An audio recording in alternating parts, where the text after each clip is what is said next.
పానుకోటి Narsaiah land ఎవరు చూస్తున్నారు? మీరెవరు? ఇదిగోండి అప్లికేషన్. ఇది డిస్ప్యూట్ ల్యాండ్, ఎవడేం చేయలేడు. నీ నిర్లక్ష్యం, నీ లెక్కలేనితనం వల్ల ఒక నిండు ప్రాణం పోయింది. ఒక కుటుంబమే రోడ్డు మీద పడింది తెలుసా? ఏంటో మా గొడవ?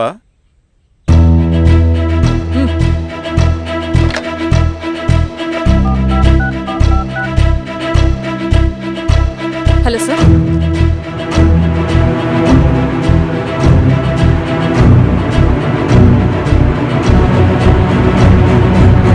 Okay sir. You are dismissed. Peon, నేను ఒక పేపర్ ఇస్తాను, అది కలెక్టర్ గారికి ఫ్యాక్స్ చేయి. అలాగే మేడం. ఎవరమ్మా మీరు? ఈ ఊరికి కొత్తగా వచ్చిన ఎంఆర్ఓ.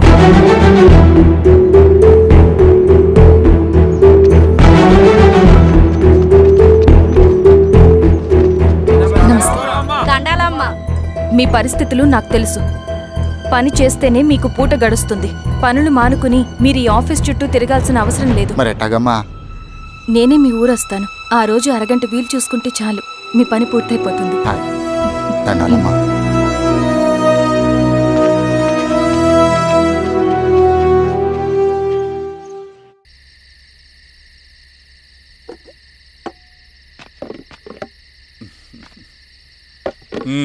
ఎంఆర్ఓ గారు, ఏంటి ఛార్జ్ తీసుకున్న మొదటి రోజే ఆఫీస్లో మీ పవర్ చూపించారట? అన్నయ్య, నువ్వు సస్పెండ్ చేసిన వ్యక్తి నా దగ్గరికి వచ్చాడమ్మా. పాపం కన్నీళ్లు పెట్టుకున్నాడు. అతడి వల్ల నష్టపోయిన ఒక వ్యక్తి నా కళ్ళ ముందు చనిపోయాడన్నయ్య. కన్నీళ్లు ఎన్నిసార్లు తుడుచుకున్నా పోతాయి, కానీ వీళ్ల నిర్లక్ష్యంతో పేదవాళ్ల ప్రాణాలే పోతున్నాయి. అన్నయ్య, మనూరి సమస్య పేదరికం కాదు, నక్సలిజం. నాలాంటి ప్రభుత్వ ఉద్యోగులు వాళ్ళ డ్యూటీలు సక్రమంగా చేయకపోవడం వల్ల విసిగిపోయిన జనం అడవిలో వాళ్ల హెల్ప్ తీసుకుంటున్నారు.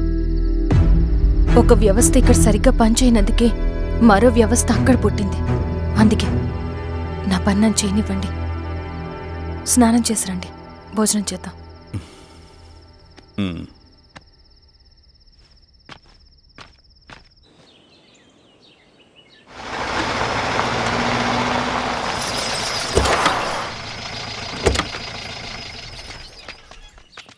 నమస్కారం అమ్మా. నమస్తే. ఇలా రండి.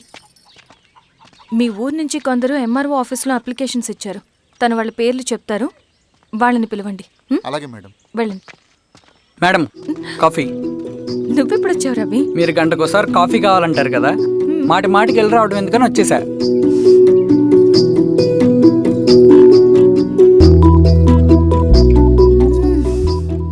రవి, ఈ కాఫీ కోసమైనా నేను పెళ్లి చేసుకోవచ్చు. అదేంటి అలా అనేసారు? That's a compliment. భలే వారండి బాబు. దండాలమ్మా. నమస్తే. ఇలా ఇవ్వండి.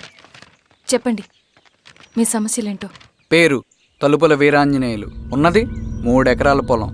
చిన్నుపాటి ధనుంజయరావు అనే మహానుభావుడు అందులో 2.5 ఎకరాల భూమిని తన పేరు మీద రాయించుకున్నాడు. అడిగితే నీ దిక్కున్న చోటు చెప్పుకోమన్నాడు. దిక్కులేనాడు కాబట్టి 1/2 ఎకరం భూమి మీదే పెద్ద కుటుంబాన్ని నెట్టుకొస్తున్నాడు. అవునమ్మగారు, ఆ పొలం ఎలాగైనా తిరిగిప్పించేయండి అమ్మగారు. ఆ పొలం కోసం 3 సంవత్సరాల నుంచి తిరుగుతున్నాను అమ్మగారు. వీరబాబు, వీళ్ళందరి దగ్గర కలెక్ట్ చేసుకో. మేడం, దాదాపుగా ఇక్కడ ఉన్న వాళ్ళందరి పరిస్థితులు ఇవే. వీళ్ళ సమస్యలు పరిష్కారం కావాలంటే మాట్లాడాల్సింది వీళ్ళతో కాదు మేడం, మన ఊరి పెద్ద మనుషులతో. ఇందు మూలంగా 50 మంది గ్రామ ప్రజలకి తెలియజేయదేవనగా శ్రీరామగిరి గ్రామ పంచాయతీ మోతుబరి రైతులు, సన్న చిన్నకారు రైతులందరూ రేపు ఉదయం 10 గంటలకి ఎంఆర్ఓ ఆఫీస్ దగ్గరికి రావాలా.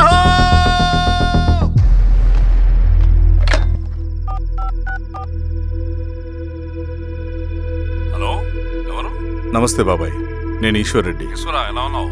బాగున్నా. చెప్పు బాబాయ్, శిరీష్ ఎంఆర్ ఆఫీస్లో భూ సమస్యల గురించి రేపు మీటింగ్ ఏర్పాటు చేసింది. ఈ విషయం మన వాళ్ళంతా ఎలా తీసుకుంటారో అర్థం కావట్లేదు. అందుకనే మీకు ఫోన్ చేశాను. శిరీష్ చెప్పింది చేయండి, అదే మనకు కలిసి వస్తుంది. సరే బాబాయ్, ఉంటాను.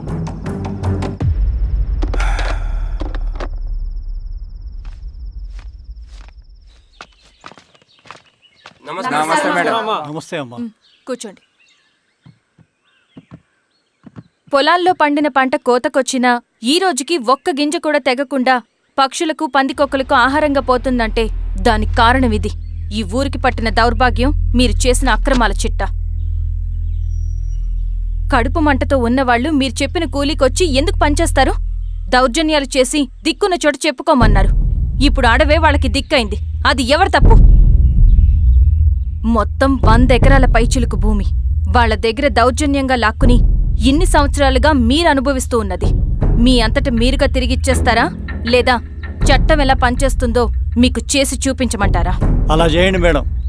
నువ్వు ఆగవే నరసింహులు. ఏం చేయాలో మా ఎంఆర్ఓ గారికి బాగా తెలుసు. అట్టా కానివ్వండి అమ్మా. ఇస్తే మీ పొలాలు ఇవ్వండి, మా వివం. మీ పేరేంటి? సామిరెడ్డి. రూల్స్ ప్రకారం వెళ్తే మీ మొత్తం పొలం పోతుంది. కూర్చోండి. సామరెడ్డి కూర్చో.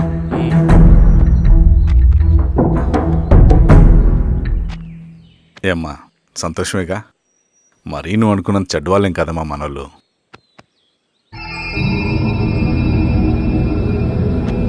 పదనాన్న. నమస్తే. పెద్ద ఆయన చెప్పాడు, అంతా మన మంచికే. పోను పోను నీకే అర్థం అవుతుంది. ఎన్నాళ్ళకి మీకు మంచి జరుగుతుంది.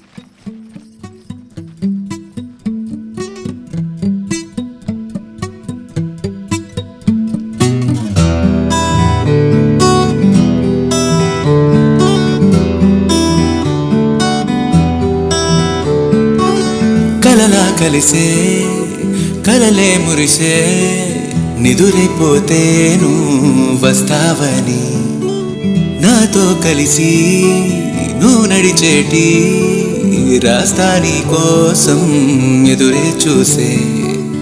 ఓ మాదిరిగా సాగే నా జీవితం, ఓహో అని అనిపించావే నువ్వు అద్భుతం. ఓ మాదిరిగా సాగే నా జీవితం, ఓహో అని అనిపించావే నువ్వు అద్భుతం. ఆహా అని అనిపించిందే నా ప్రతి క్షణం.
సెంట్రల్ కమిటీ నుంచి కొత్త ఆర్డినెన్స్ వచ్చాయి.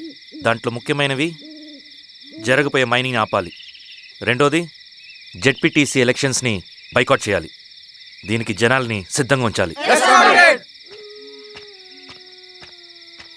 లాల్ సలాం కామ్రేడ్. లాల్ సలాం. ఏంట్రవి, శ్రీరామ్గిరిలో భూస్వాములందరూ దేవుళ్ళైపోయారంట, పేద ప్రజలకంతా వరాలిస్తున్నారంట, ఏంటి సంగతి? అవునన్నా, నేను కూడా ఆశ్చర్యపోయాను. ఒక గవర్నమెంట్ ఆఫీసర్ తలుచుకుంటే ఒక ఊరు క్షణాల్లో ఎలా మారిపోద్దో నా కల్లారా చూశానన్నా. అది కాదన్నా, అంటే నా ఉద్దేశం వాళ్ళు ఏం చేసినా దానికి ఒక స్ట్రాటజీ ఉంటుంది. శిరీష వాళ్ళ వర్గానికి చెందిన అమ్మాయి. ఆ అమ్మాయికి ఎంత పాపులారిటీ వస్తే వాళ్ళకంత మంచిది. ఎందుకంటే వాళ్ళ అన్నయ్య ఈశ్వర్ రెడ్డి రాబోయే జెడ్పీటీసీ ఎలక్షన్స్లో చైర్మన్గా పోటీ చేయబోతున్నాడు. ఈ అభిమానం మొత్తం వాళ్ళు ఓట్ బ్యాంక్గా మార్చుకోపోతున్నారు. అంటే అన్నా, శిరీష అయినా ఎవరైనా ఒకే తాను ముక్కలే. అధికారమే వాళ్ళ అవసరం తీరుస్తుంది. వీళ్ళందరూ అధికారం కోసం ప్రయత్నం చేసేది వాళ్ళ ఉనికిని కాపాడుకోవటం కోసమే. రేపే నామినేషన్ వేస్తున్నారు.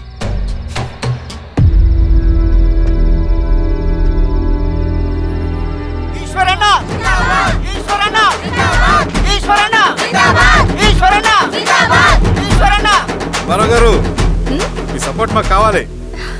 స్వామి, అయ్యా, మీ అన్నయ్య గారు ఎలక్షన్ నిలబడుతున్నారమ్మా. అవును. అయితే మా ఓట్లని మీ అన్నయ్య గారికేనమ్మా. వాళ్ళు ఏం చేసినా దానికి ఒక స్ట్రాటజీ ఉంటుంది. అమ్మాయి గారు, సంజీవ్ రెడ్డి గారు వస్తున్నారంట. మధ్యాహ్నం భోజనానికి అన్నయ్య గారు ఇంటికి వచ్చి ఉన్నారమ్మా. అవునా? సరే సరే అమ్మ. రవి, నువ్వు కూడా నాతో వచ్చే. అది రవి, ఇక్కడ నాకు ఫ్రెండ్స్ అంటూ ఎవరు లేరు. నాకు తెలిసిన వాడివి నువ్వు ఒక్కడివే. I'm feeling alone.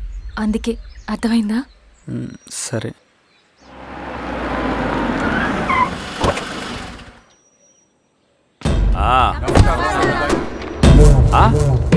ఈశ్వరా, బాగున్నావా? నమస్తే చెన్నారెడ్డి. నమస్తే. బాగున్నారమ్మా? సుబ్బారెడ్డి, పదండి. ఊళ్ళో మనోళ్ళంతా బాగున్నారు కదా ఈశ్వరా? అంతా బాగున్నారు బాబాయ్. సంతోషం. ఈసారి మళ్ళీ మనం ఏకగ్రీవం అవ్వాలి రెడ్డి. మనకు పోటీ లేదు, మనదే విజయం. సంతోషం. కూర్చోండి.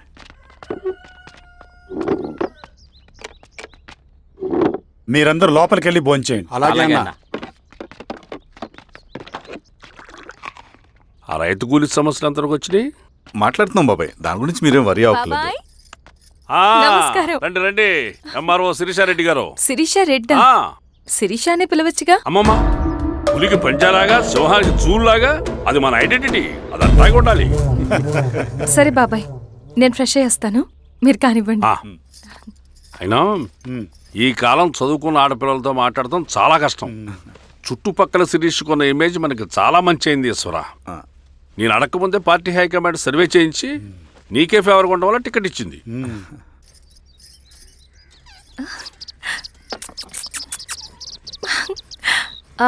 అనేవాళ్ళు ఎక్కడ? బయటికి వెళ్ళారమ్మా. ఓ, బయటికి వెళ్ళారా? రవిని పిలువు. అలాగే. మేడం. రవి, రా రా రా, కూర్చో. పర్లేదు మేడం. మేడం ఏంటి? శిరీషానే పిలవచ్చుగా. అది కాదండి, ఎవరైనా కూర్చో. చూస్తే. కూర్చోవయ్యా. ఇది ఆఫీస్ కాదు రవి, మా ఇల్లు. పట్టించు. సరే అమ్మా. రవి, అడవిలో నక్సల్స్ ఎక్కడుంటారో తెలుసా నీకు? ఏంటి శిరీష? అడవిలో నక్సల్స్ ఎక్కడుంటారో తెలుసా నీకు? ఎందుకు శిరీష గారు? తెలుసా తెలీదా? నాకెలా తెలుస్తుందండి? చూచాయిగా ఆయన తెలీదా? సరే, ఎక్కడుంటారో నాకు ఐడియా ఉంది. సాయంత్రం ఇద్దరం కలిసి వెళ్దాం. అది కాదండి. నువ్వు వస్తున్నావు అంతే, తిను. ఇది ఎక్కడ కూడా రా బాబు, సడన్ గా నక్సల్స్ అంటుంది, అడువంటుంది. కొంప తీసి నా మీద అనుమానం వచ్చిందే ఏంటి? రవి, ఇక్కడే ఆపొకసారి. ఎందుకు ఇప్పుడు ఈ టైంలో అడ్వెంచర్లు? ఇప్పుడు జరగరాంది ఏమైనా జరిగితే రేపు మీ అన్నయ్యకి తెలిస్తే బాగోదు. రవి, చుట్టూ చూడు, పైన వెన్నెల, పక్కనే అడవి. అబ్బో, ఎంత బ్యూటిఫుల్ గా ఉందో. అవునా? అవునా ఏంటి? అసలు ఎప్పుడు చూసినా ఎందుకలా డల్ గా ఉంటున్నావు? కాలేజీలో ఇలా ఉండేవాడివి కాదు కదా, ఏమైంది? అది ఒక్క నిమిషం. హలో మేడం పేషెంట్కి అర్జెంటుగా ఏ పాజిటివ్ బ్లడ్ కావాలి మేడం. ఆ, రవి ఆ? అర్జెంటుగా హాస్పిటల్కి పోని. ఏమైంది? పోనీ. రండి మేడం ప్లీజ్ రండి. పోలీసులకి నక్సల్స్కి కాల్పులు జరిగాయి. ఆ కాల్పుల్లో గూడెం కుర్రాడు ప్రాణాపాయ స్థితిలో ఉన్నాడు. తన బ్లడ్ మీ బ్లడ్ సేమ్. ఆ బ్లడ్ గ్రూప్ మా హాస్పిటల్లో లేదు. అందుకే మీకు కాల్ చేశాను. ఓ అవునా? అవును మేడం. పదండి డాక్టర్. Thank you madam.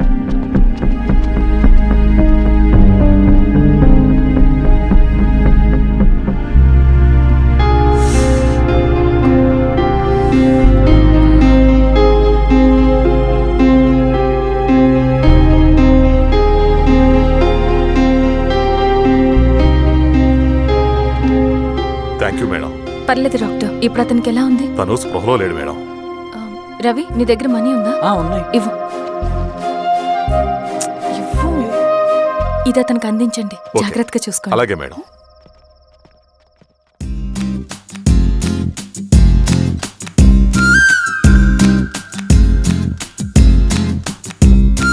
ఆనందమో ఆవేశమో నీ తోడు కోరింది నా ప్రాణము. నీ వలలో నీ వల్లనే పడిపోయా. నీ కోసమో నా కోసమో నే మారిపోయాను ఆశాంతము. నీ నీడగా మారింది నా సర్వము. ఆనందమో ఆవేశమో నీ తోడు కోరింది నా ప్రాణము. నీ వలలో నీ వల్లనే పడిపోయా. నీ కోసమో నా కోసమో నే మారిపోయాను ఆశాంతము. నీ నీడగా మారింది నా సర్వము.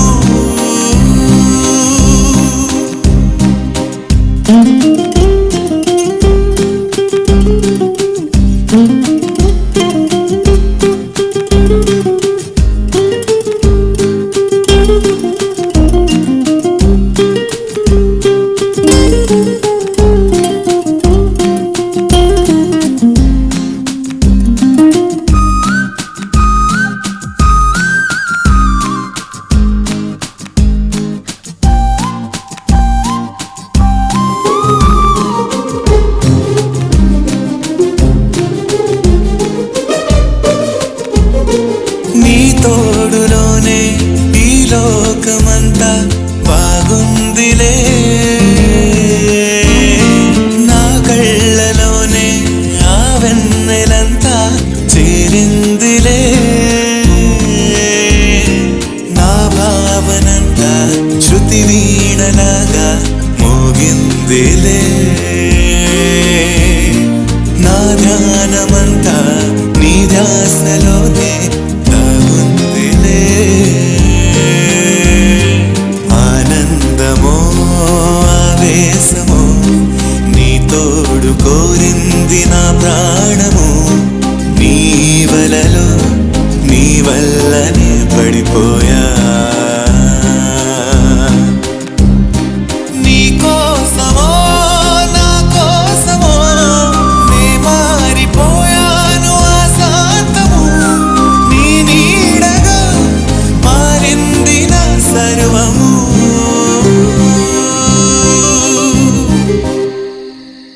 రవణ రవణ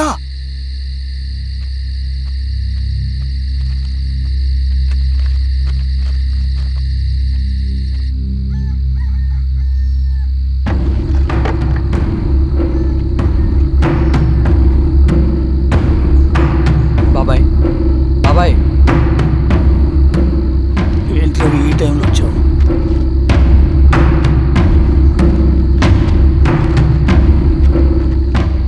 కామ్రేడ్, జరగబోయే జెడ్పీటీసీ ఎలక్షన్లో మన పార్టీ తరఫున జెడ్పీటీసీ చైర్మన్ పదవికి పోటీ చేయడానికి అర్హుడైన అభ్యర్థిగా మిమ్మల్ని సెంట్రల్ కమిటీ ఏకగ్రీవంగా నిర్ణయించింది.